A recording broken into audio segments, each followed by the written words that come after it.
अस्सलाम वालेकुम स्टूडेंट। आज की इस वीडियो में हम ग्राफिकल एनालिसिस में स्पीड टाइम ग्राफ को डिस्कस करने के लिए जा रहे हैं।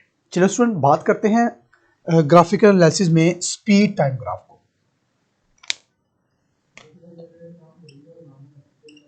स्पीड टाइम ग्राफ, अब ये स्पीड टाइम ग्राफ क्या होता है? Speed time graph, speed time यानी कि जो ग्राफ होगा ये स्पीड और टाइम के दरम्यान में बनेगा।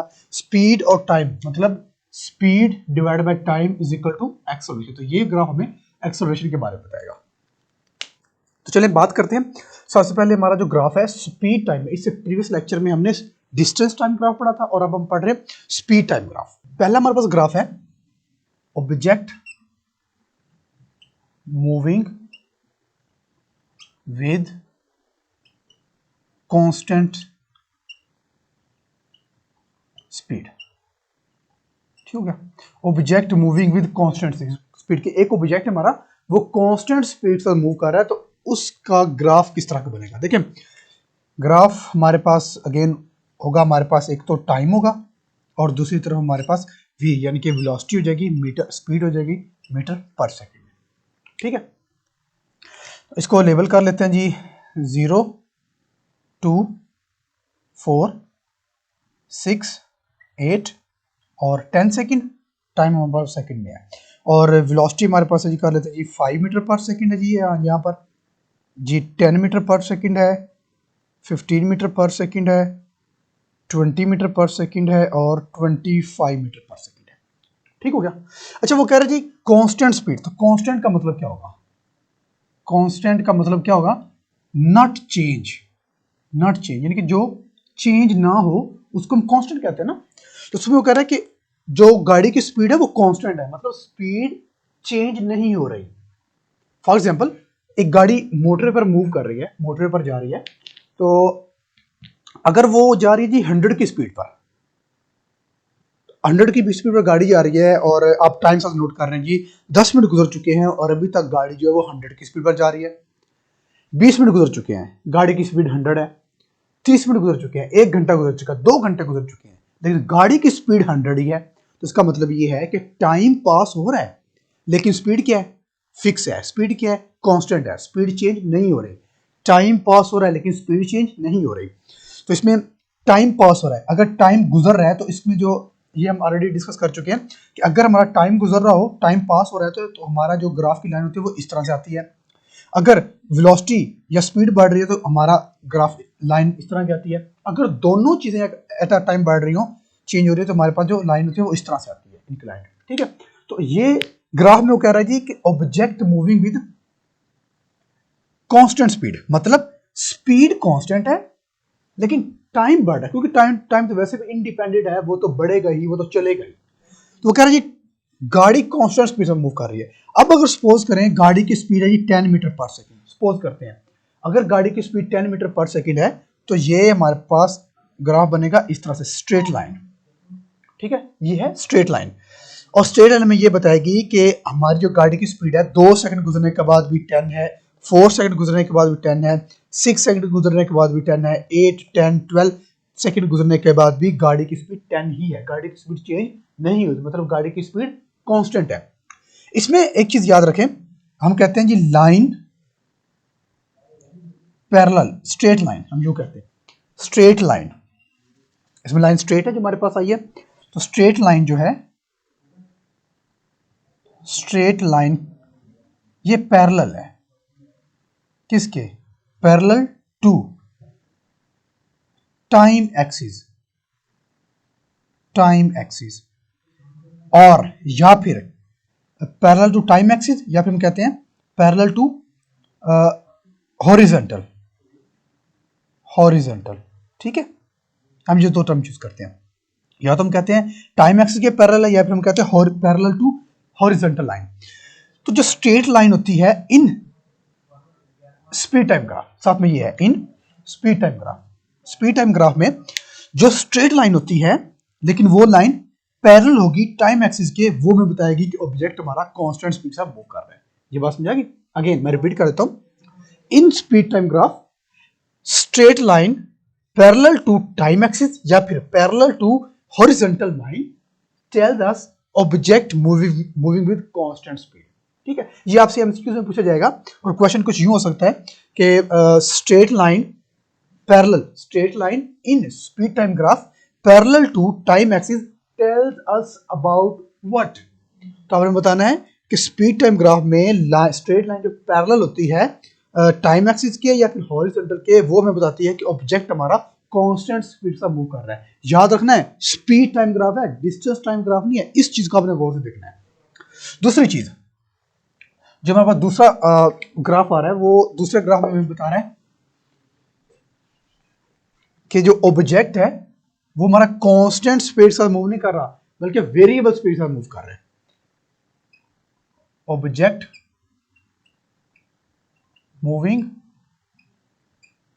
With variable changing in speed.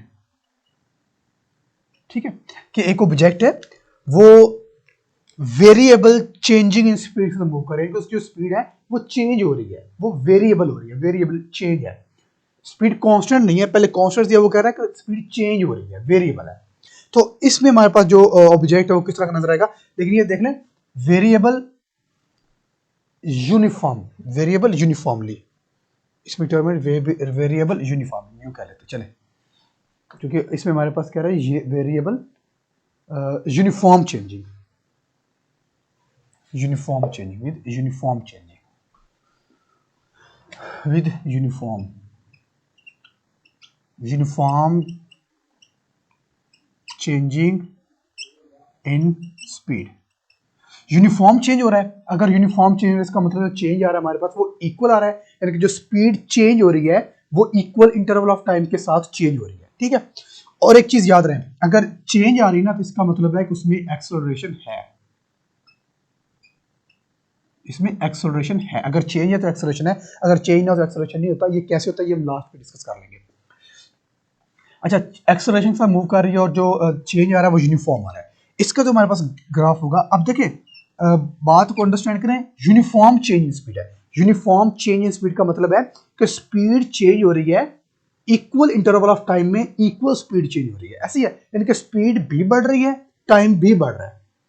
तो इसमें हमारे पास जो ग्राफ बनेगा वो हमने ऑलरेडी डिस्कस किया है। अगर दोनों चीजें बढ़ रही हो तो हमारे पास जो लाइन आती है वो कुछ यूं आती है, ऐसे।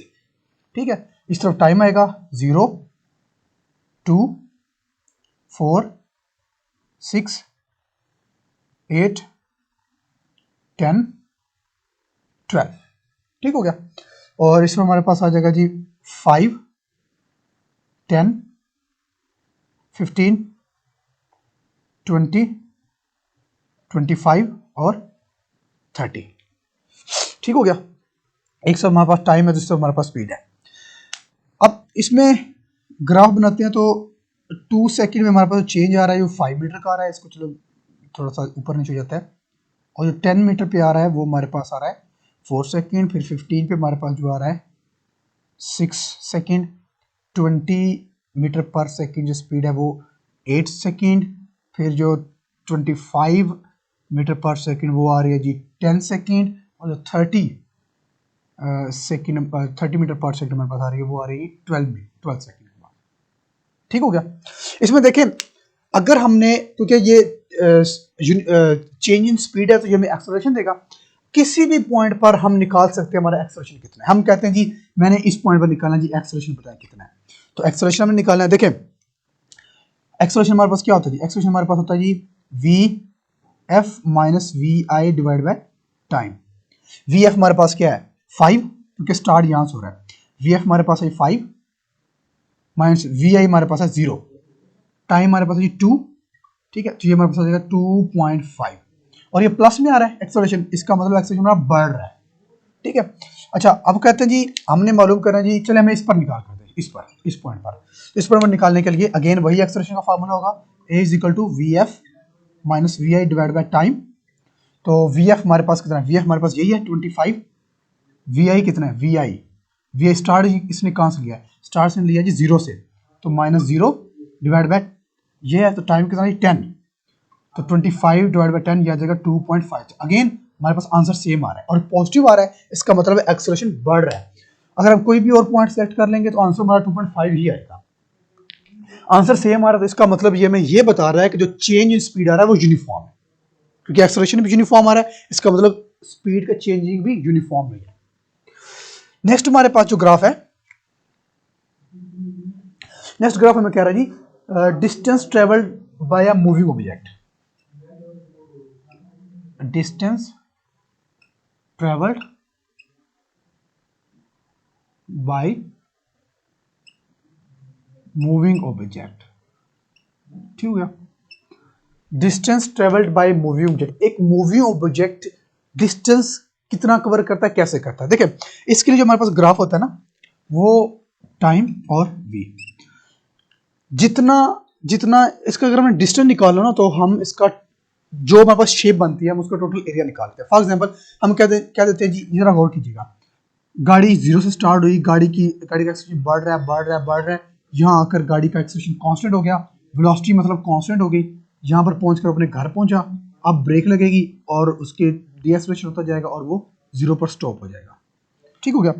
अब ये वो डिस्टेंस है जो एक गाड़ी ने कवर किया है, अपने घर से निकला है, वो स्पीड बढ़ रही है, स्पीड बढ़ रही है, स्पीड 120 की स्पीड हो चुकी है, अब स्पीड कांस्टेंट चल रही है, अब उसकी मंजिल आ गई है, अब वो ब्रेक लगाएगा और गाड़ी की स्पीड कम होते होते स्टॉप हो जाएगी, गाड़ी की स्पीड जीरो हो जाएगी।